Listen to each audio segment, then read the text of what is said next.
Le MMA signifie Mixed Martial Arts, c'est-à-dire les arts martiaux mixtes, un savant mélange de disciplines de combat venues du monde entier. Judo japonais, lutte gréco-romaine, boxe anglaise, jiu-jitsu brésilien, boxe thaïlandaise, la liste des sports présents dans le grand shaker du MMA est très longue. Pour comprendre l'histoire du MMA, il nous faut faire un impérieux voyage en arrière. De tout temps, l'homme a ressenti le besoin vital de montrer qu'il était le plus fort de la cour, de la ville ou du pays. Mais pas la peine de remonter jusqu'à l'Antiquité grecque avec la présence du pancrace aux Jeux Olympiques ou jusqu'à l'Antiquité romaine avec les célèbres gladiateurs. Nous nous arrêterons au siècle dernier lorsque les Gracie, une célèbre famille de combattants brésiliens, développent son propre système de combat, le Gracie Jiu-Jitsu.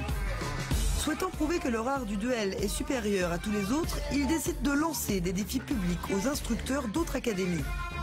C'est ainsi que sont nés les Gracie Challenge, des combats sans règles qui se déroulaient généralement dans des académies ou des gymnases et où l'on ne pouvait s'imposer que par KO ou abandon de l'adversaire. Les nombreuses victoires du frêle Helio Gracie face à de robustes boxeurs popularisent à travers tout le Brésil le Gracie Jiu-Jitsu. La compétition prend de l'ampleur et passe même à la télévision brésilienne sous l'appellation Vale Tudo.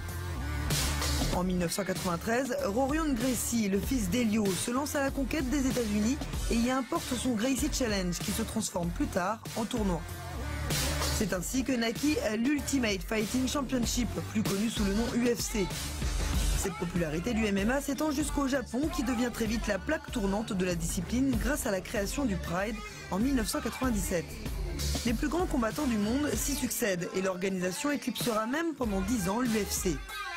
Mais parallèlement, Dana White, ancien prof de gym, et la société Zuffa rachètent l'organisation américaine qui va connaître une nouvelle impulsion. Progressivement, au gré des pressions politiques, médiatiques ou populaires, des règles voient le jour. Zuffa rachète aussi le Pride et les jeunes icônes chassent les anciennes stars. Aujourd'hui, le MMA est autorisé quasiment partout, excepté en France. Situation paradoxale puisqu'en ville comme à la campagne, des clubs d'arts martiaux proposent désormais des cours de MMA, des formateurs transmettent leur savoir et une équipe nationale amateur a même vu le jour. La France n'est pas la seule exception. La discipline est aussi interdite en Thaïlande, en Norvège et dans l'État de New York. Les raisons sont essentiellement politiques. De fait, le MMA est incontestablement le sport de combat en vogue de ces dernières années. C'est en tout cas celui qui évolue le plus vite, ayant égalé, voire surclassé, ses homologues en boxe anglaise, en judo ou en lutte.